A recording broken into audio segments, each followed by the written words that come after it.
هيا عباد الله أحباء الله صلوا على النبي يا ولي الله يا خليل الله. السلام عليكم ورحمة الله تعالى وبركاته. الحمد لله والصلاة والسلام على رسول الله وعلى آله وأصحابه ومن والاه أما بعد. সুপ্রিয় দর্শক শ্রোতা, যেখান থেকে দেখছেন আপনাদের প্রিয় চ্যানেল দেশ টিভির পর্দায় বায়োনিক নিবেদিত সুবাসিত রমাদান powered by Premier Steel co-sponsor হিসেবে থাকছে আলমানার হসপিটাল ও টাইকন। দর্শক, আজকে আমরা গুরুত্বপূর্ণ একটি বিষয় নিয়ে আলোচনা শুনব, সেটি হলো ইসলামী রাষ্ট্র গঠনে মুসলিম উম্মার ভূমিকা। দর্শক, আলোচনার শুরুতেই আমরা পবিত্র কালামুল্লাহ শরীফের তেলাওয়াত শুনে আসি। أعوذ بالله من الشيطان الرجيم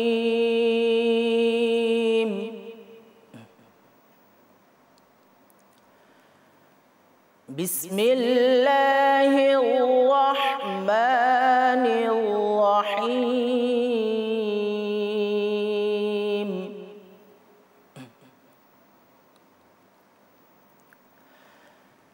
يا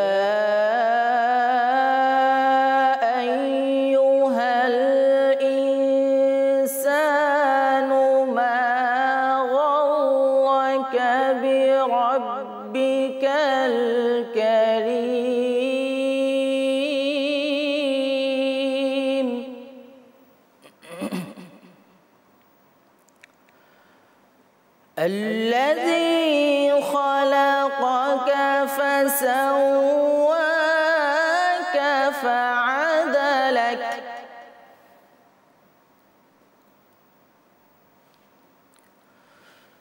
في أي صورة ما شاء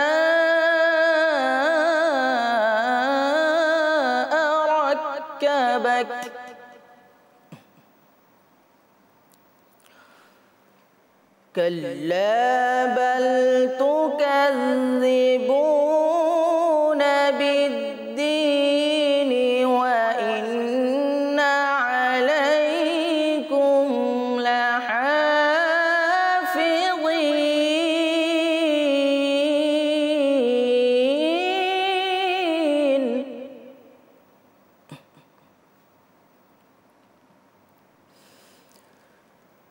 كراما كاتبين يعلمون ما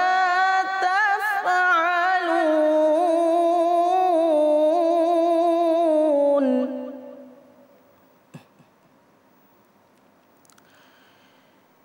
إن الأبرار لفي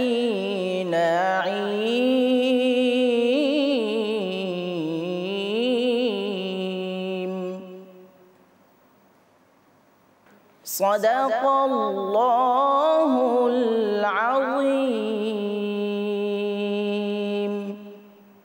দর্শক, এতক্ষণ দেখছিলেন আপনারা সুললিত কণ্ঠে পবিত্র কালামুল্লাহ শরীফের তেলাওয়াত।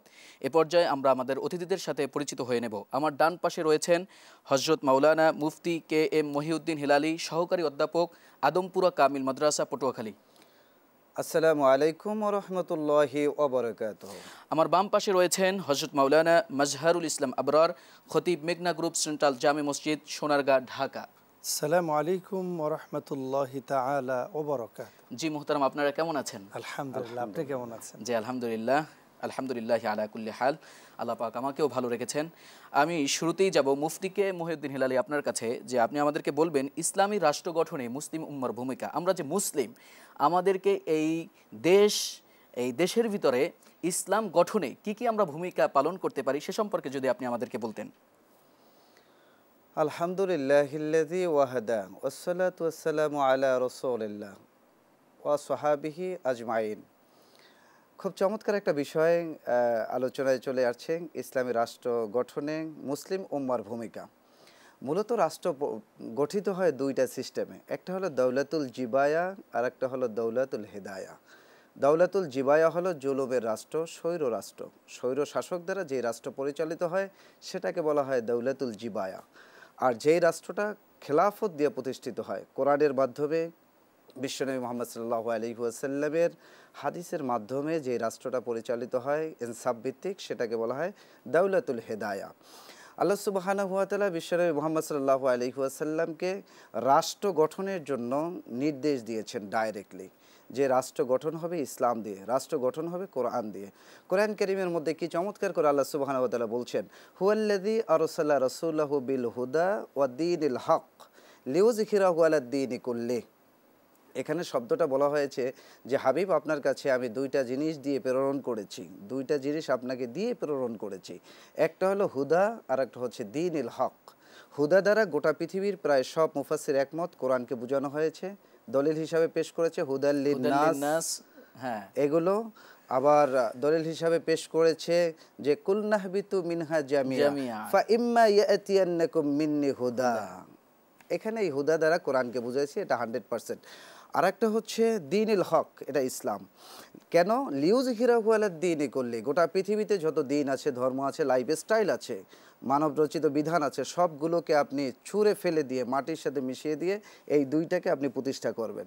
সেক্ষেত্রে এই আয়াত দ্বারা বোঝা যায় যে আল্লাহ সুবহানাহু ওয়া তাআলা বিশ্বনবী মুহাম্মদ সাল্লাল্লাহু আলাইহি ওয়াসাল্লামকে এটাই বুঝাচ্ছেন যে ব্যক্তি, পরিবার, সমাজ এবং রাষ্ট্র গোটাটাই কোরআন এবং ইসলাম দিয়ে প্রতিষ্ঠা করতে হবে। এখন একটা রাষ্ট্র প্রতিষ্ঠা করতে গেলে প্রথম যে জিনিসটা দরকার, রাষ্ট্র পরিচালনার যেই নেতা নির্বাচন করার দরকার, সেটা কোরআনের মাধ্যমে, ইসলামের মাধ্যমেই করতে হবে।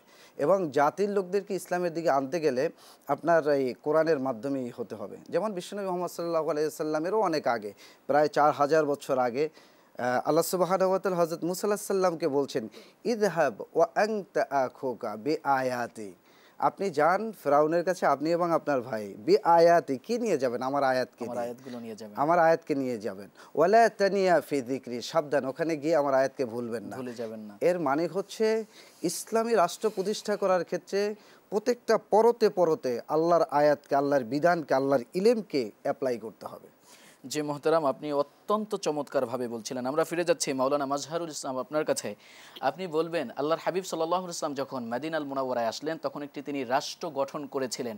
সেটাই কিন্তু সর্বপ্রথম মুসলিম উম্মার জন্য প্রথম রাষ্ট্র মদিনাল মুনাওয়ারা। যে আল্লাহর হাবিব সাল্লাল্লাহু আলাইহি ওয়াসাল্লাম যেভাবে রাষ্ট্র গঠন করেছেন, ঠিক একই পদ্ধতিতে কি আমরা রাষ্ট্র গঠন করতে পারবো কিনা? আল্লাহর হাবিব যেই নীতির মাধ্যমে রাষ্ট্র গঠন করেছিলেন, তথা কোরআন এবং সুন্নাহর মাধ্যমে, সেটার মাধ্যমে কি আমরা এই রাষ্ট্র গঠন করতে পারবো কিনা? জি, যে চমৎকার বলছিলেন বিদগ্ধ উপস্থাপক রাসূল করিম রাউফুর রহিম সাল্লাল্লাহু আলাইহি ওয়া আলিহি ওয়াসাল্লাম ১৫০০ বছর আগে তিনি যে সমাজ, যে রাষ্ট্রের দিক নির্দেশনা আমাদেরকে দিয়েছেন, সে সম্পর্কে মুসলিম জাতি নয়, বরং আমরা শুনব গত দশকের সেরা দার্শনিক বার্ট্রান্ড রাসেলের কথা। তাকে লন্ডনের সংসদ ভবনে জিজ্ঞেস করা হলো যে গোটা পৃথিবীতে শান্তি আনয়ন করার জন্য সেকুলারিজম, কমিউনিজম, ডেমোক্রেসি, গণতন্ত্র, রাজতন্ত্র, একনায়কতন্ত্র, কত তন্ত্রমন্ত্র আবিষ্কার করলাম, বার্ট্রান্ড রাসেল, পৃথিবীতে তো শান্তি আসে না। পৃথিবীতে শান্তি আনয়ন করার জন্য তোমার মতো এরকম একজন দার্শনিক কোনো পথকে আবিষ্কার করতে পারোনি?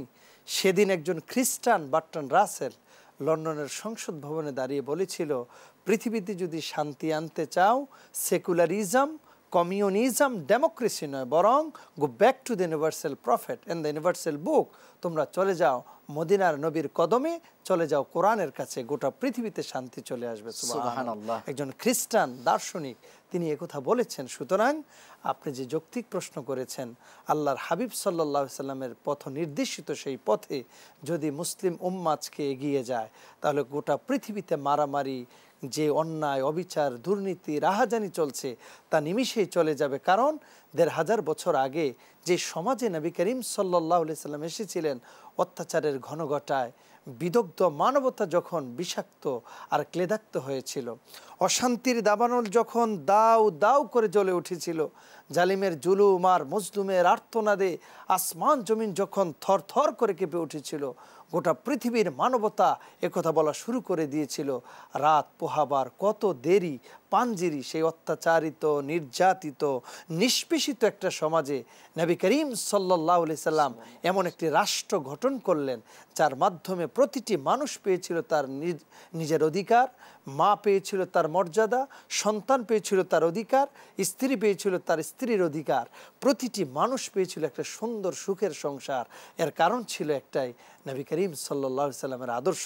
আজকে মুসলিম উম্মাহ যদি নবী করিম সাল্লাল্লাহু আলাইহি সাল্লামের ১৫০০ বছর আগের সেই নির্দেশিত পথে আবার চলমান হয়, আবার সেই খেলাফতের কনসেপ্ট ধারণ করে তারা যদি গোটা পৃথিবীতে আবার খেলাফা প্রতিষ্ঠার আন্দোলনে নেমে যায়, তাহলে গোটা পৃথিবীর মারামারি হানাহানি সব মুছে যাবে, চলে আসবে চিরসুখ আর শান্তি। প্রিয় উপস্থাপক, আপনাকে আমি আপনার মাধ্যমে দেশ টিভির পর্দায় আজকে যারা শুনছে সকলকে আমি আমন্ত্রণ করব, আসুন নবীজির দেখানো সে খেলাফতের পদ্ধতিতে রাষ্ট্র গঠন করার চিন্তা আমরা সকলে গ্রহণ করি, তাহলে দেশ শান্তি আসবে, পৃথিবীতে শান্তি আসবে। রব্বুল আলামিন যেন আমাদেরকে সে কনসেপ্ট ধারণ করার তৌফিক দান করে। জি মোহতারাম, আপনি অত্যন্ত চমৎকারভাবে উপস্থাপন করেছিলেন। দর্শক, সময় হয়েছে ছোট্ট একটি বিরতির। দেখা হবে বিরতির পরে, সে পর্যন্ত আমাদের সাথেই থাকুন।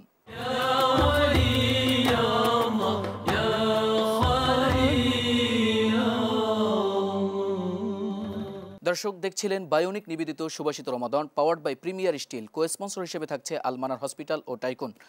আমরা কথা শুনছিলাম মাওলানা মাজহারুল ইসলাম আবরার আপনার কাছ থেকে, যে ইসলামী রাষ্ট্র গঠনে আল্লাহর হাবিব সাল্লাল্লাহু আলাইহি ওয়াসাল্লাম কী ভূমিকা পালন করেছিলেন। আমরা ফিরে যাচ্ছি মাওলানা মহিউদ্দিন হেলালি আপনার কাছে, যে আপনি আমাদেরকে বলবেন যে ইসলামী রাষ্ট্র যখন গঠন হয়ে যাবে, তখন কি বিধর্মীরা তারা তাদের দিন তথা তাদের ধর্ম নিয়ে তারা বাঁচতে পারবে কিনা, বা তাদের কোনো সমস্যা হবে কিনা, বা তাদের কোনো অসুবিধা হবে কিনা, সে সম্পর্কে যদি আপনি আমাদেরকে বলতেন। খুব চমৎকার একটা বিষয় আপনি বলেছেন। আসলে ইসলামী রাষ্ট্র গঠিত হয়ে গেলে বিধর্মী যারা আছে তাদের কোনো সমস্যা হবে না। তাদের অন্ন, বস্ত্র, শিক্ষা, চিকিৎসা, বাসস্থান যে মৌলিক অধিকার আছে 100% তারা তাদের অধিকার বাস্তবায়ন করতে পারবে, ওই অধিকারই তারা জীবনযাপন করতে পারবে। আমি প্রিভিয়াস টার্নে একটু আগে আমি বলেছিলাম যে ইসলামী রাষ্ট্র গঠন করার জন্য বেশি দরকারটা কি। সেক্ষেত্রে প্রথমেই দরকার হচ্ছে নেতা নির্বাচন করা। নেতা নির্বাচন করার ক্ষেত্রে আল্লাহ সুবহানাহু ওয়া তাআলা নির্দেশনা আমাদেরকে দিয়েছেন। আল্লাহ তাআলা বলছেন যে ওয়াজআলনা মিনহুম আইম্মাতা ইয়াহদুনা বিআমরিনা লাম্মা সাবারু ওয়া কানু বিআয়াতিনা ইউকিনুন। 3টা গুণের অধিকারী যারা হবে তারা নেতা হবে। 1 নম্বরে হচ্ছে যে ইয়াহদুনা বিআমরিনা, তারা রাস্তা দেখাবে, পথ দেখাবে আমার হেদায়েত দিয়ে, আমার নির্দেশনা দিয়ে, অর্থাৎ কোরআনের মাধ্যমে। 2 নম্বরে লাম্মা সাবারু, তাদের ধৈর্য থাকতে হবে। আর 3 নম্বরে ওয়া কানু বিআয়াতিনা ইউকিনুন, আমার আয়াতের উপরে তীক্ষ্ণ বিশ্বাস থাকতে হবে। এই 3টা গুণ যদি নেতাদের মধ্যে থাকে, অবশ্যই তারা আমার নেতা। আর যদি তারা এই 3 গুণ না থাকে, ওয়াজআলনাহুম আইম্মাতা ইয়াদউনা ইলান নার, এছাড়া যারা নেতা হবে তারা জাহান্নামের দিকে ডাকবে। সুতরাং আমরা যদি ইসলামী রাষ্ট্র গঠন করতে চাই, তাহলে আমার প্রথম দায়িত্ব কর্তব্য হচ্ছে আমরা নেতা নির্বাচন করব দেখে শুনে বুঝে, কোরআনের মাধ্যমে, আল্লাহর নির্দেশনা অনুযায়ী। তাহলে আমাদের দেশটা সুশৃঙ্খল হয়ে যাবে, ইসলামী রাষ্ট্রে গঠিত হয়ে যাবে ইনশাআল্লাহ। আর যেটা বলছেন যে বিশ্বনবী মুহাম্মদ সাল্লাল্লাহু আলাইহি ওয়াসাল্লাম যখন রাষ্ট্রপ্রধান হলেন এবং খেলাফত দিয়ে যখন রাষ্ট্র পরিচালিত হলো সাহাবায়ে কেরামদের মাধ্যমে, বিধর্মীরাও ওই দেশে বসবাস করেছে আলহামদুলিল্লাহ খুব শান্তপূর্ণভাবে। তাদের কোনো ঝামেলা হয়নি।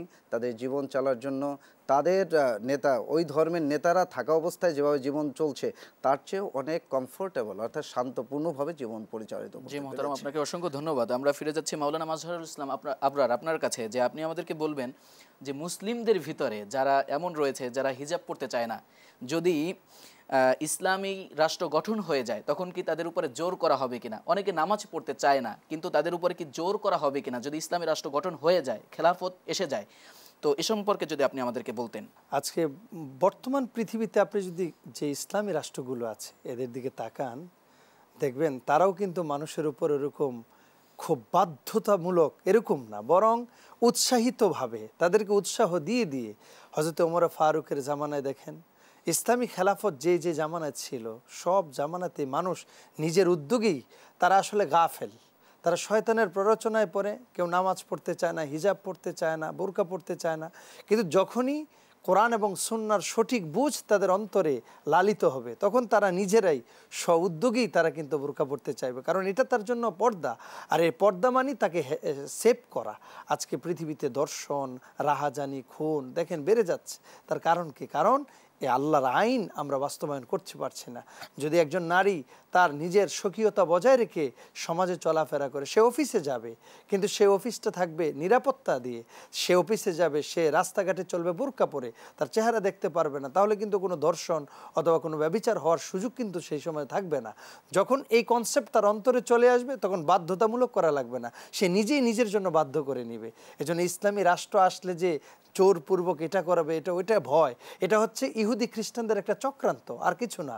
ইসলামী রাষ্ট্র প্রতিষ্ঠা হলে কি হবে এটা জানতে হলে ইতিহাস পড়তে হবে আমাদেরকে।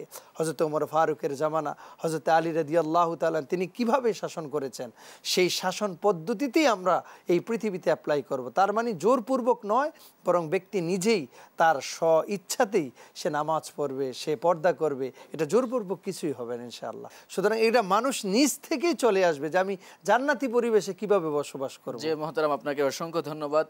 দর্শক, কথা শুনতে শুনতে আমাদের সময় ফুরিয়ে এসেছে, আমরা আজকের মতন বিদায় নিব। আগামী পর্বে আপনাদের সাথে আবার দেখা হবে, কথা হবে। সে পর্যন্ত আপনারা সুস্থ থাকুন, ভালো থাকুন। একটি নাশিদ শুনতে শুনতে আজকের মতন বিদায় নিচ্ছি। আসসালামু আলাইকুম ওয়া রাহমাতুল্লাহি তাআলা ওয়া বারাকাতুহু। ইশকের দরিয়ায় নবী কাটি গো সাতার, পার করো গো আমায় নবী রওজা মদিনার, রওজা মদিনার। ইশকের দরিয়ায় নবী কাটি গো সাতার, পার করো গো আমায় নবী রওজা মদিনার, রওজা মদিনার। সবুজের ওই রওজা তোমার, পাগল করে হৃদয় আমার। সবুজের ওই রওজা তোমার, পাগল করে হৃদয় আমার। দাও সারা বিউজার করে, দাও সারা বিউজার করে, প্রেম মদিনার, প্রেম মদিনার। ইশকের দরিয়ায় নবী কাটি গো সাতার, পার করো গো আমায় নবী রওজা মদিনার, রওজা মদিনার। কবিতার ওই ছন্দে আমার রচে শুধু গজল তোমার। কবিতার ওই ছন্দে আমার রচে শুধু গজল তোমার। জুদাই করো না মোরে, জুদাই করো না মোরে, দিদারে তোমার, দিদারে তোমার। ইশকের দরিয়ায় নবী কাটি গো সাতার, পার করো গো আমায় নবী রওজা মদিনার, রওজা মদিনার। ইশকের দরিয়ায়